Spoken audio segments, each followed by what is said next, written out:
रामदास एक गरीब मजदूर था जो अपनी पत्नी सीता, दो बच्चों राजू और मीना के साथ एक छोटी सी झोंपड़ी में रहता था। पहले उनका घर अच्छा था, लेकिन कई सालों से मरम्मत ना होने के कारण छत टपकने लगी थी, दीवारें टूट चुकी थीं और ज़मीन भी कच्ची हो गई थी। राम, घर में हर तरफ से पानी गिर रहा है। दीवारें कितनी खराब और टूट चुकी हैं। हम बच्चों के साथ इस घर में कैसे रहेंगे? हमारा रहना तो बहुत मुश्किल हो जाएगा।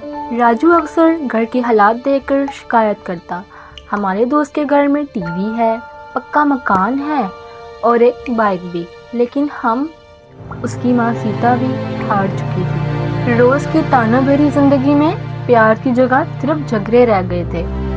टूटे हुए घर के अंदर रिश्तों की भी दीवार गिरती जा रही थी।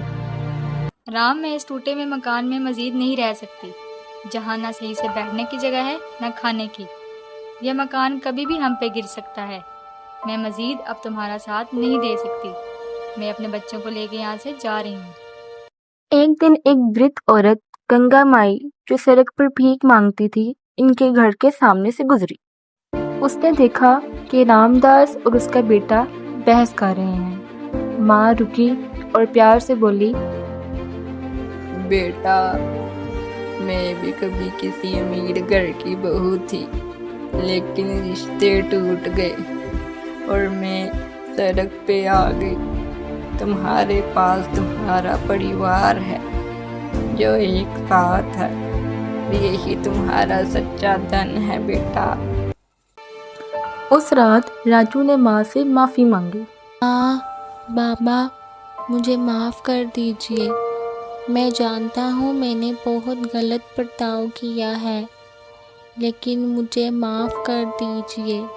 मैं आइंदा कभी ऐसा नहीं करूँगा। और अगले दिन पूरा परिवार मिलकर घर साफ करने लगा। रामदास ने थोड़ा थोड़ा पैसा बचाकर घर की मरम्मत शुरू की। उनके चेहरे पर पहली बार मुस्कान थी। किसी ने सही ही कहा है कि प्यार, प्रेम और एकता से ही घर बनता है। फसाद से सिर्फ दुश्वारियां ही पैदा होती हैं। ठीक कहा आपने बेगम कि इत्तेफाक और एकता से ही घर बनता है और इत्तेफाक ही इसकी बेहतरीन कुंजी है। नैतिक गरीबी सिर्फ पैसे की नहीं होती, बल्कि सबसे बड़ी दौलत एकता, प्रेम और समर्पण है। टूटा हुआ घर भी स्वर्ग बन सकता है अगर दिल साफ हो। अगर आप मेरी न्यू वीडियोस देखना चाहते हैं तो मेरा YouTube चैनल सब्सक्राइब करें